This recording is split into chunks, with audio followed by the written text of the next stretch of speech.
ঢাকা সহ দেশের বিভিন্ন জায়গায় ভূমিকম্প অনুভূত হয়েছে। আজ শুক্রবার সকাল 10:38 এই ভূমিকম্প হয়। শুক্রবার সকালে অনুভূত হওয়া এই ভূমিকম্পের উৎপত্তি স্থল ছিল নরসিংদীর মাধবদী উপজেলায়।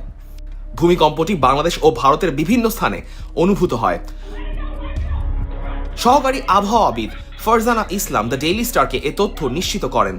তিনি বলেন, রিক্টার স্কেলে 5.7 মাত্রার এই ভূমিকম্পের উপকেন্দ্র ছিল নরসিংদী থেকে 13 কিলোমিটার দূরে।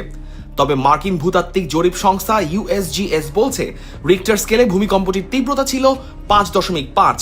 সংস্থাটি আরও জানায়, ভূমিকম্পের কেন্দ্র ছিল ভূপৃষ্ঠের 10 কিলোমিটার গভীরে। ভূমিকম্পের সময় ঢাকায় বিভিন্ন এলাকায় অনেকেই আতঙ্কে ঘর থেকে রাস্তায় বেরিয়ে আসেন। ভূমিকম্পটি কয়েক সেকেন্ড স্থায়ী ছিল।